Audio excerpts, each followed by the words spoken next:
que j'ai invité des experts. Ils sont venus d'Alger, de Béjaïa, pour communiquer aujourd'hui avec nous.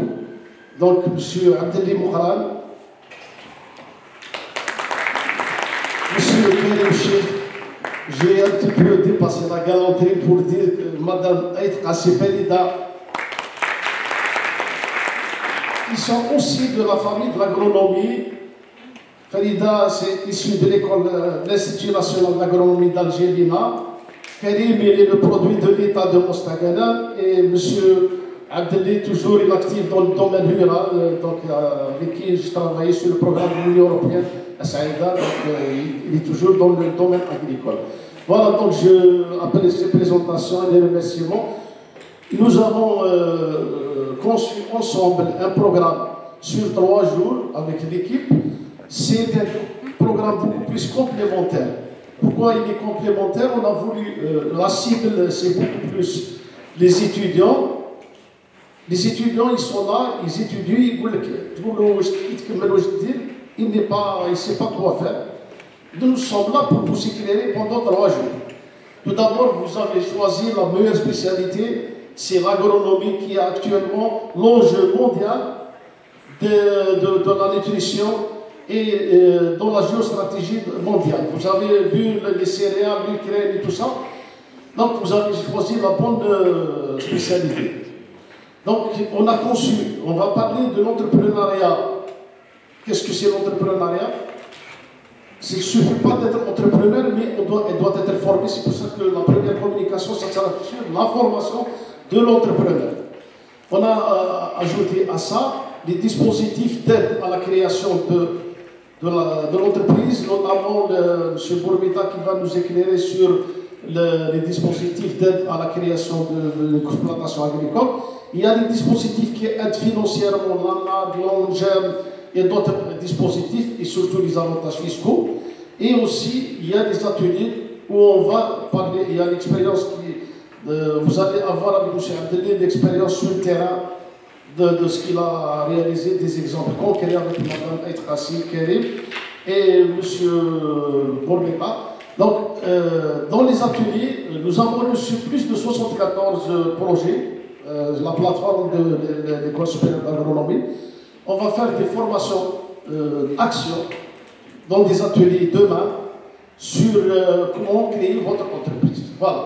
Donc, j'entends directement la communication. Donc, on a conçu cette petite introduction. Donc, on peut parler à longueur journée sur l'entrepreneuriat, ça ne se termine pas. Nous sommes tenus par le temps. Donc, vous m'excusez, un petit peu, j'ai dépassé. Donc, ça, j'ai conçu ce diapo sur la formation et le coaching. Pourquoi la formation et le coaching? Parce qu'on peut former un groupe, mais on peut accompagner par le coaching le promoteur du projet tout le long du processus de création de l'entreprise. Et c'est un appui à la création de l'homme. Donc, la définition de l'entrepreneuriat, c'est beaucoup plus, c'est la découverte du projet. Il faut avoir une idée. On démarre de l'évaluation d'une activité. L'entrepreneuriat peut se définir comme... Ça, c'est une définition que j'ai trouvée d'un auteur qui définit l'entrepreneuriat comme une activité impliquant la découverte. Parce qu'il y a toujours... On découvre l'idée et l'évaluation de l'idée, bien sûr, après le processus d'évaluation. L'exploitation d'opportunités. Il y a des opportunités sur le marché. Actuellement, vous allez voir sur les propositions qui nous ont été faites par les étudiants, il y a beaucoup d'opportunités, de projets qui sortent du marché. Donc, c'est des besoins du marché.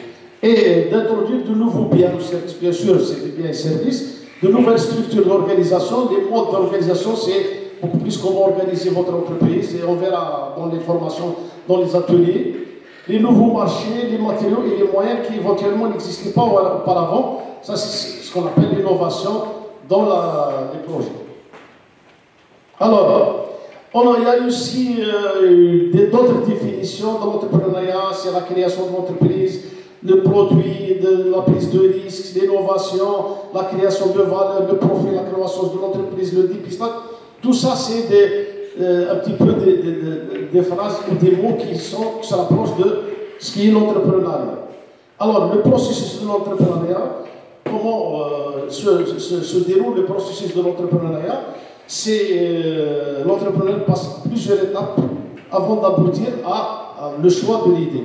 Donc, il est déjà sensibilisé. Donc, c'est pas, attention, c'est pas n'importe qui peut être entrepreneur. Si vous n'êtes pas convaincu de faire de l'entrepreneuriat, vous allez avoir un échec. On ne vous oblige pas parce qu'on a vu dans la société ce mimétisme ou cette imitation de créer parce que Flender. Non, il faut être convaincu de ce que vous faites. Parce que vous allez engager votre avenir, votre argent et beaucoup de personnes qui vont travailler avec vous. Demain, si jamais vous n'êtes pas convaincu de l'idée, vous allez ne pas réussir votre projet. Donc, il faut que l'individu soit sensibilisé à l'entrepreneuriat et l'influence de l'environnement, de la famille, tout ça.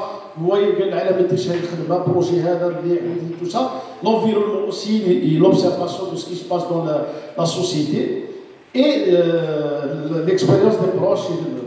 Alors, l'intention déjà, donc il faut avoir l'intention de entrepreneuriat. Est-ce que عندك النية, عندك القابلية, عندك l'envie de faire de l'entrepreneuriat? C'est très important. Si vous n'avez pas ça, vous ne pouvez pas démarrer. Ce n'est pas parce que on imite d'autres. Donc, une idée du projet d'affaires formalisée qui peut être interrompue. C'est l'état d'esprit. Il faut avoir un état d'esprit d'entrepreneur. Et je vous parle en tant qu'entrepreneur. Moi, l'État vient de voter une loi pour autoriser les fonctionnaires à quitter leur travail pour créer une entreprise. Donc, c'est un projet qui a été voté par la PN. Donc, vous avez le droit de quitter votre fonction en tant que salarié et de créer l'entreprise. Et vous avez une année. Si vous ne réussissez pas, vous pouvez revenir dans votre poste. Moi, j'ai quitté, ça fait 20 ans, et je suis entrepreneur depuis 20 ans. J'ai quitté la fonction publique. J'ai démissionné et j'ai créé ma propre entreprise. Donc, j'ai fait 20 ans fonctionnaire et actuellement, je suis 20 ans d'entrepreneur. Alors, la décision d'entrepreneur, donc après l'intention, il faut avoir la décision. Entrer dans le monde des affaires n'est pas aussi facile. Il faut s'intéresser à l'idée, la faisabilité du projet. Donc, on verra demain dans les ateliers la faisabilité technique, économique, le marché, le business plan, tout ça. Donc, on va le faire au cours des formations. Alors, la relation avec le marché, bien sûr, il y a toujours un besoin économique. Donc, on ne démarre pas parce qu'il y a des gens qui créent l'entreprise pour créer l'entreprise. Non, on démarre sur un besoin du marché. Parce qu'il y a beaucoup de gens, ils réfléchissent parce que on va dire, non, un besoin. Quand il y a un besoin économique, on répond à ce besoin. Et la disponibilité, la recherche des ressources de base, donc, après avoir choisi le projet, on fait la ressource, la disponibilité des ressources en matière première, le financement, les équipements de production, le local, la main-d'œuvre, tout ça. Donc, mais la mise en relation avec le marché, donc on a parlé des éléments enfin, je suis en train de revenir en arrière. Alors, le financement du projet, donc le financement actuellement, l'État met à votre disposition tous les moyens pour réussir. Vous avez les dispositifs. Nous avons recensé plus de 18 dispositifs d'aide à la création de l'emploi et de la création d'entreprises. Notamment le dispositif l'ANAD ex-Angèle, ex-Ansège. Vous avez l'Angèle, vous avez le qui vous attribue des terrains, vous avez même sur d'autres séquences, ils donnent des crédits Qard al-Hassan. Donc il y a plein de financements, l'environnement qui vous accorde des avantages fiscaux, l'agriculture, tout ça c'est des dispositifs d'aide à la création d'entreprises. Ça dépend de vous. Et le plan d'affaires, donc le plan d'affaires, ce qu'on appelle un plan d'affaires ou business plan, c'est les différentes démarches pour créer l'entreprise. Je ne vais pas m'attarder sur ça. Le démarrage de l'entreprise, et après on va parler de la formation. Pourquoi se former à l'entrepreneuriat? Il ne suffit pas de vouloir être entrepreneur pour créer l'entreprise. Non. Vous pouvez avoir l'envie de créer l'entreprise, la volonté de créer l'entreprise, mais vous n'avez pas les compétences spécifiques à la création de l'entreprise. Et ça peut, si vous n'avez pas ces compétences de base, vous allez avoir un échec et c'est dramatique. Donc la première des choses, c'est qu'il faut se former sur les instruments de création de l'entreprise. Et la formation, c'est très important. C'est un point primordial dans la réussite de la création de votre entreprise. Alors l'importance de l'entreprise, de la formation, et avec se former sur des formations courte durée ou bien longue durée. Donc on essaie, généralement c'est des formations de courte durée. La formation professionnelle, notamment sur certains points de choix de la bonne forme juridique, la formation, tout ça on les verra demain, parce qu'on ne peut pas s'étaler sur ça. Les formations qualifiantes sur le management, sur la transformation digitale, sur le leadership, la négociation commerciale, la gestion du projet, parce que tous ces éléments vont être des atouts pour réussir votre projet. Et la formation d'accompagnement, le coaching, donc c'est la formulation du projet. On va vous accompagner sur comment formuler votre projet, comment accompagner les promoteurs dans le montage économique et financier, l'accompagnement post-création, c'est le coaching, la consolidation, le développement de l'entreprise. Et parmi les 5 principales raisons pour se former, on verra la première raison pour se former, c'est pour assurer le gagner du temps. Vous avez demain, on vous accompagne, vous avez l'incubateur NR, on va vous ramener des entreprises, des chefs d'entreprise qui ont réussi, vous allez gagner 5 ans, 10 ans, 15 ans d'expérience à travers l'expérience qu'il va vous communiquer le chef d'entreprise, c'est quelqu'un qui a déjà réussi. Donc c'est un gain de temps au lieu de tourner en rond. La deuxième, c'est les chances de réussite. Il faut mettre les chances de réussite de votre côté une fois que vous vous êtes formé sur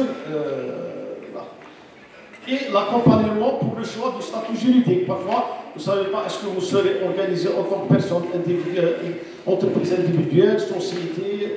La forme de l'organisation aussi dépend de vous. Et le marché. Donc le marché, vous allez entrer avec des concurrents, vous allez découvrir des parts du marché, vous allez avoir ciblé une population. Donc il faut avoir une étude de marché. Tout ce que nous sommes en train de dire devant vous, ça sera discuté demain d'une manière plus approfondie. Et bien sûr, trouver des clients, propose également apprendre à générer des prospects. Et que peut apporter une formation aussi? Qu'est-ce que peut apporter une formation? La formation par l'excellence doit aider à clarifier votre projet, trouver ou valider l'idée ou le concept de votre projet.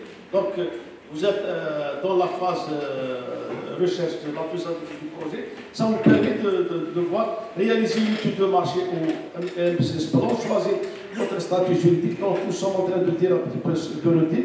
Les démarches administratives, on verra. Parfois, on va dire que l'entreprise, trouver des clients et gérer au mieux votre entreprise, votre équilibre, faire la formation idéale de se montrer en entrepreneur. Voilà, grosso modo, retenez une chose, c'est que l'entrepreneuriat, c'est la meilleure manière de réaliser vos rêves. Parce que soit vous réalisez vos rêves, soit vous réalisez les rêves des autres en tant que salarié. Donc, ça dépend de vous. Et l'entrepreneuriat, pourquoi on encourage l'entrepreneuriat? Parce que c'est la création de richesse, c'est la création d'emplois et c'est beaucoup plus l'enrichissement de l'économie nationale. Et tout ça, ça ne peut pas être réalisé si vous n'êtes pas formé à tout ça. Nous sommes là pour vous accompagner, pour vous aider dans vos projets. Je me propose bénévolement à travailler avec vous sur la création d'entreprises, à aider les étudiants. Et je suis très heureux de vous retrouver ici. Je vous remercie infiniment.